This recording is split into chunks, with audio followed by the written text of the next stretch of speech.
샬롬 샬롬 샬롬 샬롬.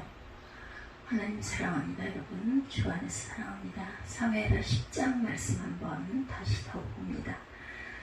1절에서 19절까지 말씀이죠. 사무엘하 8장에서는 다윗이 치른 여러가지 전쟁의 기사가 기록되어 있습니다. 블레셋 사람들과의 전쟁들이죠.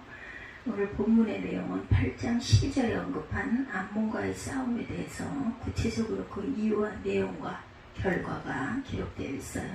8장 12절 봅니다. 곧 아람과 모압과 암몬 자손과 블레셋 사람과 아말렉에게서 얻은 것들과 소바왕 로베 아들 하닷 에셀에게서 노력한 것과 같이 드리니라. 이렇게 8장 10절에 증거하고 있습니다.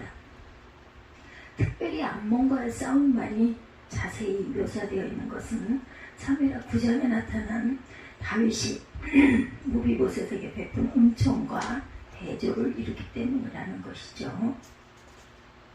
두 사건의 내용 중에 공통점은 다윗이 은총을 베풀 때 각기 그들의 아버지로 인하여 친절을 베풀어 주고 있다는 점입니다. 그렇지만 다윗의 베푼 은총에 대하여 각기 다른 반응을 나타내 보였다는 점이 차이점이죠.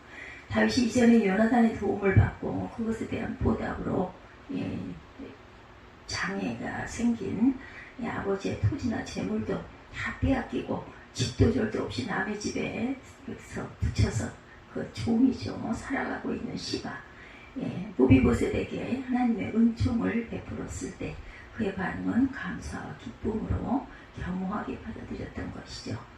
그렇지만 나하스의 아들 한운은 이러한 다윗의 친절에 대하여 거부하고 나섭니다. 단순한 거부에서 끝난 것이 아니라 이스라엘과 전쟁을 유발시키는 행동을 하고 나서기까지 합니다. 하나님께서 가나안 정복 때 이 암몬 족속만이 건드리지 못하도록 했어요. 그 이유인즉슨 아브라함의 조카 롯의 자손이었기 때문이다. 그들에게도 하나님께서 기업을 주셨습니다. 신문기 2장 19절에 보면 암몬 족속에게 가까이 이르거든 그들을 괴롭게 말라. 그들과 다투지도 말라. 암몬 족속의 땅은 내가 네게 기업으로 주지 아니하리니 이는 내가 그것을 롯 자손에게 기업으로 주셨으리로다. 이렇게 증거하고 있어요. 암몬 족속은 아브라함의 조카 롯이라는 이유로 하나님께서 그의 후손들에게도 기업을 주셨기 때문이라는 거죠.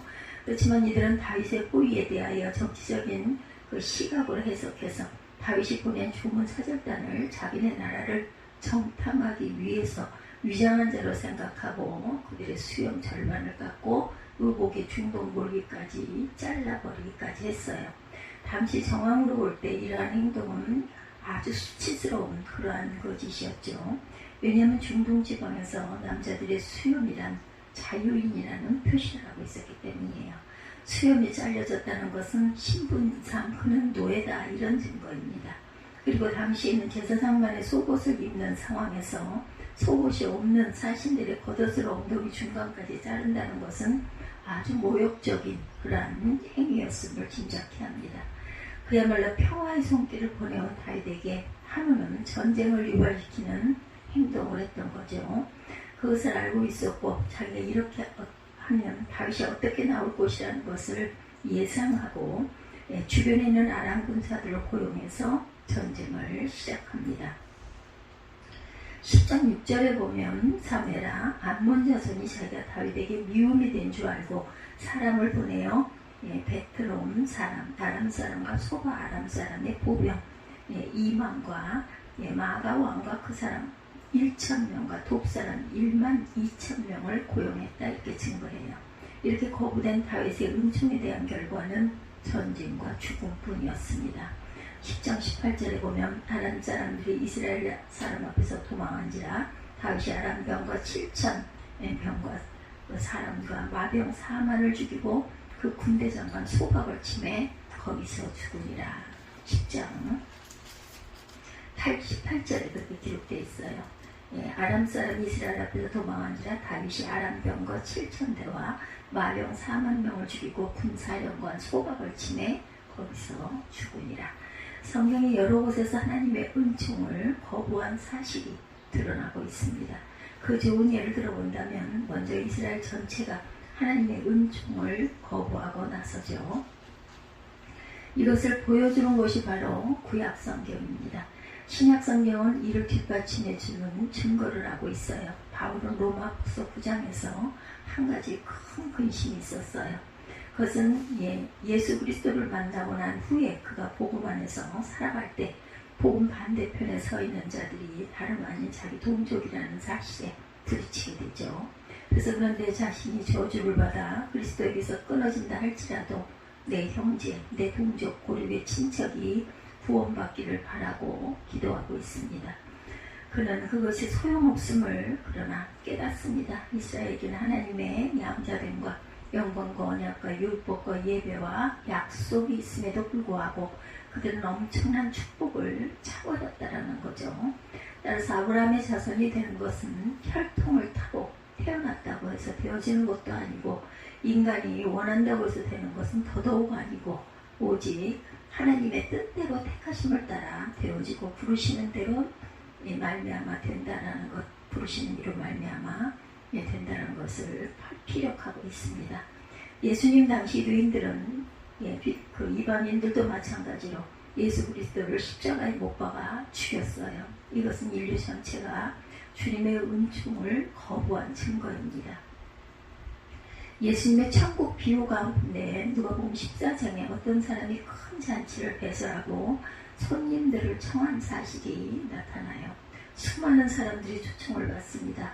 그렇지만 모든 것을 준비해 놓고 잔칫날이 되어 오소서 모든 것이 준비되었나이다 하고 청한 손님을 부르러 가자 청함받은 사람들이 한결같이 거부하고 나섭니다.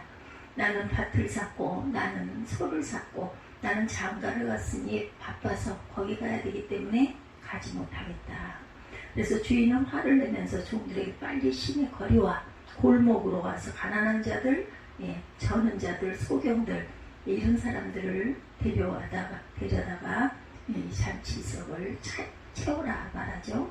이 비유에서의 핵심은 전에 청하였던 그 사람은 하나도 내 잔치를 맛보지 못한다. 이들이 바로 이스라엘이고 유대인들이었어요. 당시 가지고 힘을 쓰고 있던 사람들, 큰소리치면서 살던 자들이죠. 그렇지만 후에 강권하여 잔치집을 채우게 된 사람들은 하나같이 약하고 힘없고 변변히 내세울 만한 것이 아무것도 없는 그러한 자들입니다. 따라서 천국은 내 자존심을 내세우고 자랑하는 곳이 아니라 그야말로 나를 이곳까지 부르신 그분만을 높이고 자랑하는 곳이 천국이라는 거죠. 십자가의 은총을 거부한 자들에게 미치는 결과 영원히 사함받지 못한다는 사실입니다. 이것을 가리켜 성령, 무독죄, 성령, 회방죄다. 마가복음 3장 29절입니다. 은혜의 성령을 욕되게 하는 자의 당연히 받을 벌은 심판뿐이다. 히브리서 10장 29절입니다. 하물며 하나님 아들을 밟고 자기를 거룩하게 하는 언약의 피를 부정한 것으로 여기고 은혜의 성령을 욕되게 하는 자의 당연히 받을 형벌이 얼마나 더 중하겠느냐 너희는 생각하라 이렇게 말씀하고 있어요. 하나님이 주신 은총이 이렇게 거부당하는 이유는 과연 어디 있을까? 그것은 바로 나에게도 힘이 있다. 이런 그 의미가 된다는 거죠. 다시 봅니다. 히브리서 10장 29절입니다. 하물며 하나님 아들을 밟고 자기를 거룩하게 한 언약의 피를 부정한 것으로 여기고 은혜의 성령을 욕되게 하는 자의 당연히 받을 형벌이 얼마나 더 중하겠느냐 너희는 생각하라 이렇게 말씀하세요. 인간이 자신의 주체를 파악하지 못하고 얄팍한 자존심만을 내세우면서 하나님 앞에서 자기 자신의 존재성을 인정받고 싶어하는 것이다. 그 결과 하나님과는 원수가 되고 하나님께서 그 전쟁을 선포하는 결과만을 초래할 뿐이라는 것. 그렇죠? 시편 20편 7절이죠. 혹은 병거 혹은 말을 의지하나 우리는 야훼 우리 하나님의 이름을 자랑하리로다. 구약 성경에 나타난 전쟁은 힘과 힘의 대결 구조로 나타나는 것이 아니고 죄와 의의 대결 구조로 되어 있다라는 사실입니다. 힘과 힘의 대결이 아니고 죄와 의의 대결이다. 따라서 이스라엘이 전쟁에 이기는 것은 적들보다 힘이 더 세기 때문에 승리하는 것이 아니라 그들 가운데 하나님의 의가 주어졌기 때문에 이기는 것이고, 반대로 전쟁에서 실패하는 이유는 그들 가운데 하나님의 의가 없기 때문에 패배한다는 것이에요. 그렇기 때문에 하나님께서는 인간 세계의 힘을 죄악으로 본 것입니다. 인간은 힘이 주어지면 그 힘으로 하나님을 대적하고 나서고 하나님보다 더 높아지려고 하는 교만을 부리기 때문이죠. 그럼에도 불구하고 인간은 자꾸만 힘을 요구합니다. 우리도 그렇지 않습니까? 그렇죠. 권력을 갖고 싶고, 내가 힘이 더 세서 누군가를 밟고 싶고, 누군가 위에 군림하고 싶고, 우리 안에 죄성이 있기 때문에 이런 그 본능적인 그런 속성이 있습니다. 교회 나와서도 기도하는 내용도 힘을 달라는 기도, 이것은 제2의 바벨탑 사건을 재현하는 꼴이죠. 빌립보서 4장 13절입니다. 내게 능력 주시는 자 안에서 내가 모든 것을 할 수 있느니라. 여기서 말하는 능력의 주체도 내가 아니라 내 안에서 역사하시는 능력의 주님이시죠. 그럼에도 불구하고 죄인들은 무조건 내가 할 수 있다라고 고집을 부리는 것이다. 성도란 내 능력을 과시하는 자가 아니고 나는 아무런 힘이 없습니다 라고 고백하고 오직 그리스도의 능력을 증거하는 자들이라는 겁니다. 무비보셋처럼 죽은 개 같은 나라고 한 것처럼 자신이 무가치한 존재임을 인식한 것이 성도의 모습이에요. 고린도후서 2장 15, 16절입니다. 우리는 구원 얻은 자들에게나 망하는 자들에게나 하나님 앞에서 그리스도의 향기니 이 사람에게는 사망으로 쫓아 사망에 이르는 냄새요, 저 사람에게는 생명으로 쫓아 생명에 이르는 냄새라. 누가 이것을 감당하리요. 고린도후서 2장 15절 16절입니다. 이사야 6장 9절에도 인간이 복음을 받아들이는 것도 기적이지만 어디까지나 하나님의 뜻에 의해서 되어지는 것이고, 복음을 거부하는 것도 하나님의 말씀이 성취되는 차원에서 이해해야 된다, 이렇게 증가하고 있죠. 따라서 우리는 바울이 전한 말씀을 항상 기억해야 되겠다. 데살로니가 후서 3장 13절, 선을 행하다가 낙심하지 말라 말하고 있어요. 우리가 선을 행한다 해도 결코 낙심치 말아야 되겠다는 것을 잊지 않는 저와 여러분이 되시기를 주님의 이름으로 축복합니다.